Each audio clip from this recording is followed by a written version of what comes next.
This is Purchase Late Night! Now, I am a bit lonely up here tonight. Perhaps you saw the show last week where Simone and I signed off saying, I'm a crowded subway car and I'm flu season.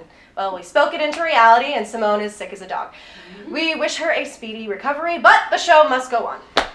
A Carnival cruise fell into what some have called a near anarchy last week, culminating with passengers and security guards engaging in a bare-fisted brawl while others locked themselves in their rooms. Now, it should be clarified that some passengers locked themselves in their rooms for protection, while others, the more unruly passengers, if you will, were locked in their rooms as a form of house arrest.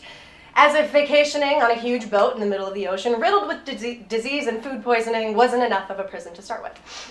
Passengers on the ship have come forward saying that it was one large family who provoked several other Carnival patrons and security officers. Carnival hasn't released the identities of the family in question, but I have an idea. Oh, come on, try to tell me that Marsha wasn't shady. And the mom was fucking the oldest son behind the scenes. That is classic cruise ship family behavior. In other news, Princess-to-be Meghan Markle's bachelorette party is already in the planning stages, with Markle saying that she, quote, doesn't know exactly what her friends have in store for her, but said that that all of her plans have been sorted out. Can't wait to see all the pictures of Queen Elizabeth stumbling out of a club at 4 a.m. with a penis hat on, of course. Speaking of the Queen, we've heard rumors that she's made all of the strip club plans when it comes to any stops that these women will be making that night. If things go her way, we have a feeling that things might turn out a little bit like this. You know how she loves corgis? She really loves that one. Last week in China, a woman was caught climbing onto the conveyor belt of an X-ray machine at a train station in order to keep her bag from being stolen.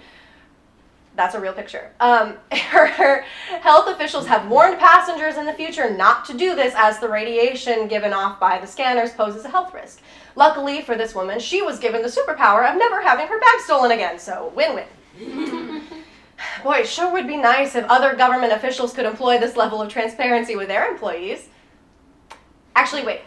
Never mind. I hate Donald Trump, but I don't think that anyone should be subjected to see what that guy looks like going through an X-ray machine.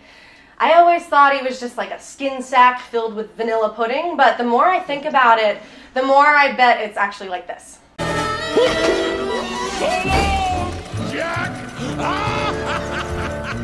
How dare you treat my friends so shamefully!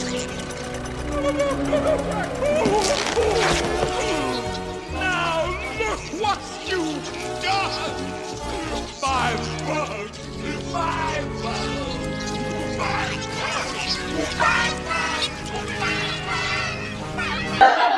bugs! Same.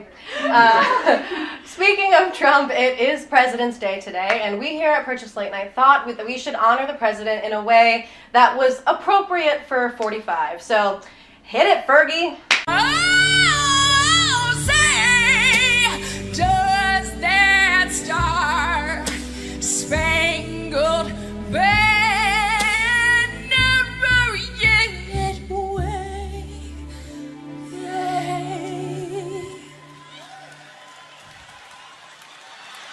For the land of the free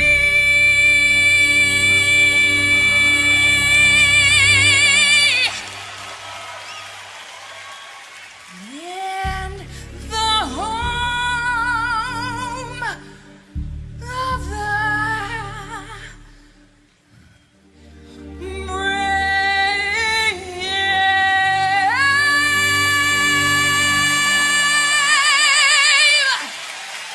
Fergie's performance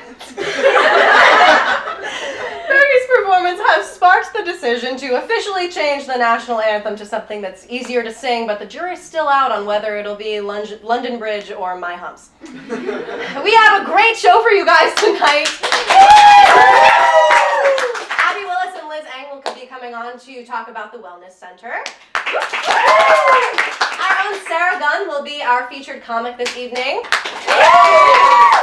And Jackson Coe will play us out. Thanks for coming out, everybody. I'm the host with the better immune system. See you in a second.